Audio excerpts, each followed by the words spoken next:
Era la primavera del año 530 después de Cristo y la frontera oriental del Imperio Romano se encontraba en un estado de tensión. Durante generaciones, dos de las mayores potencias colosales, el Imperio Persa Sasánida, gobernado por la Casa de Kan, y el Imperio Romano de Oriente, heredero de Augusto y Constantino, habían estado en constante conflicto por el control de la región siria. La guerra entre ambos imperios se había reanudado con la Guerra Ibérica, un conflicto durísimo provocado por la influencia sobre el reino de Iberia, perteneciente al Cáucaso. Incursiones, asedios y escaramuzas se habían extendido a lo largo de la frontera. En el año 530, los persas llegaron no solo para asaltar, sino para destruir la principal guarnición romana, la ciudad fronteriza de Darra, recién fortificada por el emperador Justiniano y se encontraba a pocos kilómetros de Nis, bajo control persa. Fue allí donde los romanos decidieron establecer su posición defensiva. Los romanos, liderados por su recién nombrado general, Belisario, se habían posicionado justo frente a las murallas de la ciudad, preparándose para hacer frente a la amenaza de un gran enemigo sasánida. Según los informes, Belisario sabía que lo superaban en número. También sabía que en batalla abierta, la caballería persa podría aplastar sus flancos. Si Darra se mantenía, la batalla tendría que librarse según las reglas romanas. En los días previos a la llegada de los persas, los soldados romanos cavaron una serie de profundas trincheras frente a su posición, dispuestas no en una sola línea, sino en un patrón quebrado y escalonado. Estas trincheras interrumpirían las cargas de caballería, canalizarían el movimiento enemigo y protegerían a la infantería romana de ser envuelta. Para que las tácticas romanas fueran lo más efectivas posible, debían desplegar sus fuerzas de forma precisa para optimizar sus posibilidades. El general romano Belisario había estado acompañado por el igualmente brillante oficial Hermógenes, un veterano diplomático y soldado. Juntos comandaban una fuerza de aproximadamente 25.0 soldados procedentes de las vastas extensiones del Imperio Oriental. Estos soldados incluían caballería pesada romana, infantería ligera, tropas traias e ilirias y caballería aliada única y érula, jinetes veloces procedentes de las estepas del norte. La infantería ligera formaba el centro, la caballería se situaba en las alas, pero, crucialmente, algunas unidades se ocultaban tras las líneas, listas para atacar en el momento oportuno. A la izquierda, la caballería única y los pesados kibonari romanos. A la derecha,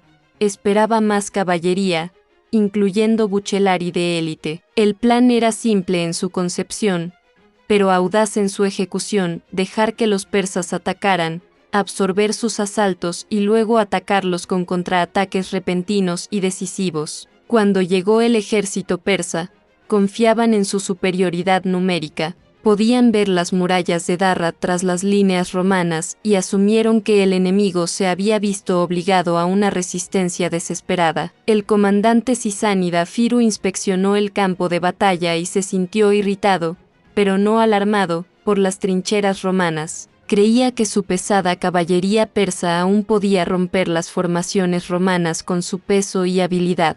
El ejército sisánida contaba con 40.0 hombres y se rumoreaba que llegarían más refuerzos en las cercanías. La fuerza sisánida consistía en múltiples contingentes a ambos flancos de caballería pesada de élite casana. Estos jinetes iban blindados de pies a cabeza con una malla pesada, con placas metálicas superpuestas en el torso, hombros y brazos, lo que los convertía en la fuerza de caballería más pesada del mundo conocido en aquel entonces. Para hacerlos aún más letales, estos jinetes persas de élite estaban armados con potentes arcos compuestos y contaban con abundantes flechas. En movimiento, su puntería a distancia era letal. El centro estaba formado por arqueros persas en vanguardia, contingentes de infantería ligera en el centro y infantería pesada persa en la retaguardia. En general, la fuerza sisánida tenía una significativa superioridad numérica sobre su enemigo romano,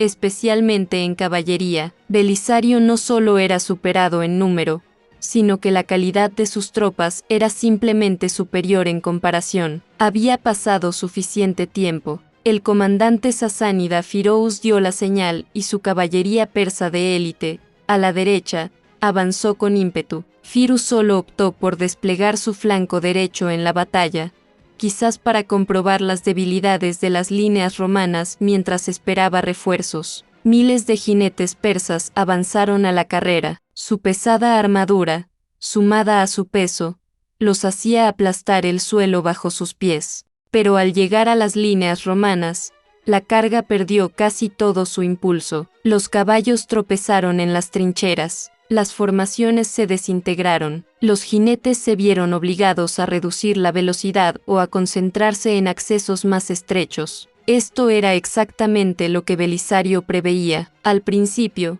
las trincheras fueron bastante eficaces para frenar a la caballería pesada durante un tiempo, pero dada la magnitud de la fuerza atacante, apenas pudieron contener la carga de los superiores jinetes persas antes de que pudieran abrirse paso por la izquierda romana, ganando terreno vital. El combate cuerpo a cuerpo fue feroz. La caballería romana resistió, pero no fue rival en semejante intercambio. Cedieron terreno estratégicamente, permitiendo que la siguiente etapa de la defensa romana cumpliera su función. Con una línea de visión despejada, Belisario desplegó su segunda línea de defensa. Arqueros de las murallas de Darra, al unísono con arqueros de campaña romanos, lanzaron una implacable lluvia de flechas contra las filas de la caballería enemiga. Al principio, los persas se mantuvieron firmes y persistieron en su ataque, pero tras un tiempo de lucha sin avances significativos contra la caballería romana,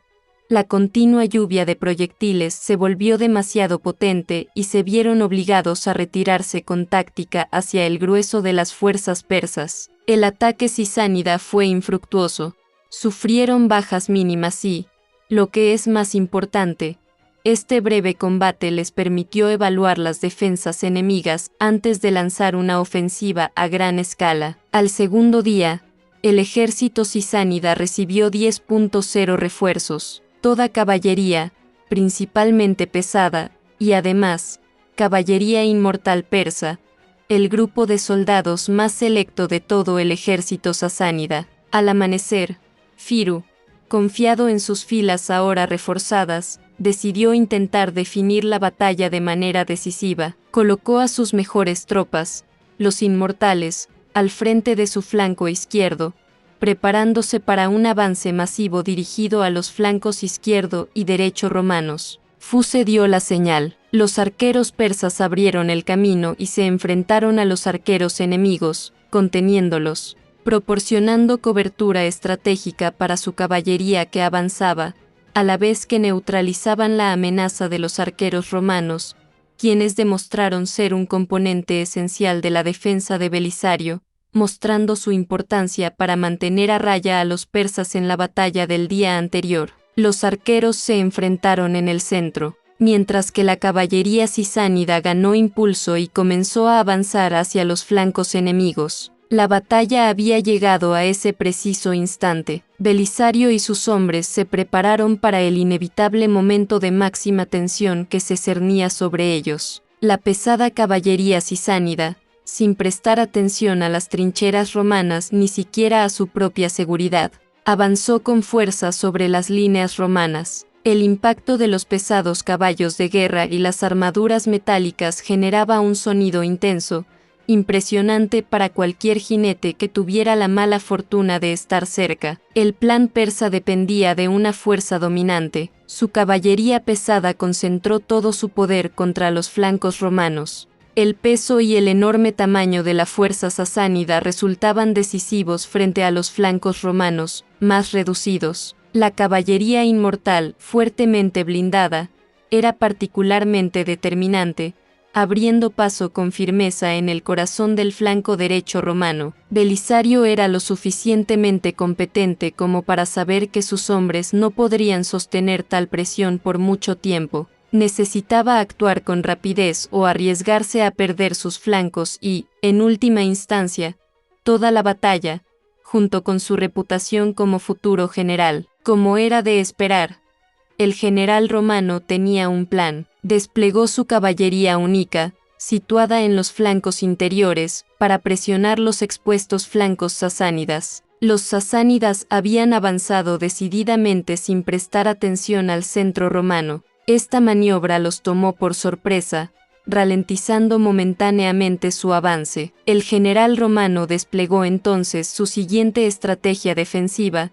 oculta justo al norte del combate. Contaba con unos cientos de jinetes hunos y érulos que emergieron y avanzaron contra el flanco derecho sasánida, expuesto. La respuesta excepcionalmente oportuna de Belisario fue suficiente para detener el avance casano de forma inmediata, salvando finalmente sus flancos de un colapso total. Aún así, la lucha estaba lejos de concluir. Ahora las dos fuerzas estaban enfrascadas en una intensa confrontación cuerpo a cuerpo que, solo por su número, no favorecía a los romanos. Fue en este punto donde el general romano utilizó su última estrategia. Liderado por él mismo, reunió a su escolta de élite y a la caballería de reserva, y cabalgó en apoyo urgente de su flanco derecho debilitado. Sus hombres, con precisión de élite, avanzaron sobre el flanco persa expuesto justo cuando los inmortales estaban plenamente comprometidos e incapaces de reaccionar con rapidez.